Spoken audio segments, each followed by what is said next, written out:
चंद्रशेखर आजाद के साथ आएंगे खान सर, शिक्षा में होगी क्रांति, राजनीति में महासंग्राम। 2027 चुनाव से पहले होगा बहुत बड़ा खेला। जब से पढ़ने वाले खान सर ने चंद्रशेखर आजाद की तारीफ की है, तब से उनके विरोधी सो नहीं पाए हैं। उनके कलेजे पर सांप लौट रहे हैं, लेकिन वो खान सर को कुछ बोल नहीं पा रहे क्योंकि उनके पास सच की ताकत है। हालांकि कुछ दिन में खान सर के खिलाफ सोशल मीडिया पर कोई बड़ा कैंपेन चलने लगे और उन्हें बदनाम करने की कोशिश होने लगे तो हैरान मत होना, क्योंकि विरोधी नई चालें चलने का प्रयास कर रहे हैं और प्लानिंग में लगे हुए हैं। लेकिन दूसरी तरफ खान सर गरीबों की सेवा कर रहे हैं और अपने बच्चों को अच्छा जीवन देने में लगे हैं। अब एक चर्चा ये हो रही है कि क्या खान सर और चंद्रशेखर आजाद एक साथ आने वाले हैं? क्या दोनों के बीच किसी तरह की बातचीत चल रही है? ये समझने से पहले आपको खान सर का बयान देखना चाहिए, क्योंकि उसके बिना पूरी कहानी समझ नहीं आएगी। चंद्रशेखर, हाँ, नगीना के सांसद ना, उत्तर प्रदेश में है एक जगह नगीना, वहाँ के सांसद चंद्रशेखर रावण लिखते हैं ना, चंद्रशेखर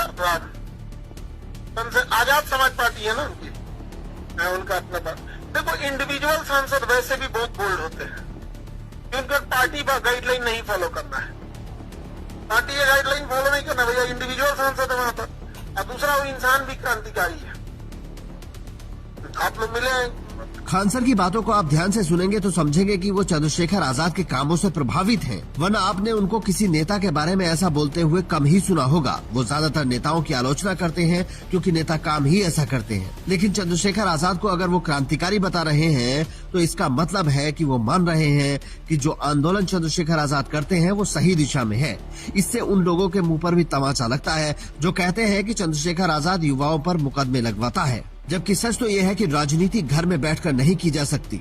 अगर आप जनता के मुद्दों पर उनके साथ नहीं हैं, तो फिर किस बात के नेता हैं? अब आते हैं असली बात पर, क्योंकि जिस दिन से खान सर का बयान सामने आया है, तब से एक तरफ विरोधी परेशान है तो दूसरी तरफ कुछ लोग ये कहने लगे हैं कि यूपी विधानसभा चुनाव से पहले क्या कोई बड़ा धमाका होने वाला है और चंद्रशेखर आजाद और खान सर एक साथ आने वाले हैं। तो देखिए, भविष्य में किसी भी संभावना से इनकार नहीं किया जा सकता, क्योंकि अब से 5 साल पहले कितने लोग कह सकते थे कि खान सर स्वास्थ्य के क्षेत्र में भी आ जाएंगे। और वैसे भी जिस तरीके के इंसान खान सर हैं, वो राजनीति में आएंगे तो किसी ऐसी पार्टी को ही ढूंढेंगे जो उनके जैसे क्रांतिकारी आवाज को सह सके। लेकिन जहाँ तक फिलहाल की बात है तो खान सर की राजनीति में आने की उम्मीद बेहद कम है।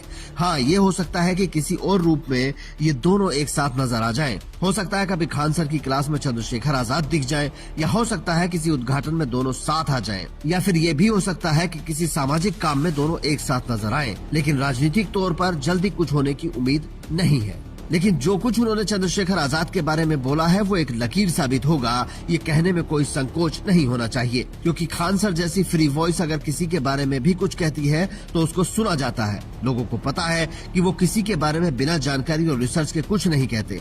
हो सकता है चंद्रशेखर आजाद के विरोधियों को ये बात न पचे, लेकिन अंदर से वो भी जानते हैं कि इसका मतलब क्या है और चंद्रशेखर आजाद किस तरीके का काम कर रहे हैं। वो जब संसद में खड़े होते हैं तो लोकसभा अध्यक्ष उनकी तारीफ करते हैं, जब सड़कों पर उतरते हैं तो अधिकारियों को काम करना पड़ता है, जब माताएं उन्हें देखती हैं तो रोने लगती हैं, जब कोई फंसता है तो चंद्रशेखर आजाद को याद करता है। शायद इसीलिए खान सर उनकी इतनी तारीफ कर रहे हैं। वैसे आप क्या चाहते हैं? क्या खान सर और चंद्रशेखर आजाद को एक साथ आना चाहिए? अगर हाँ तो कमेंट करके स्टोरी को शेयर कीजिए ताकि दोनों तक आपकी आवाज पहुँचे और वो इस बारे में सोचे। Bureau report, India news.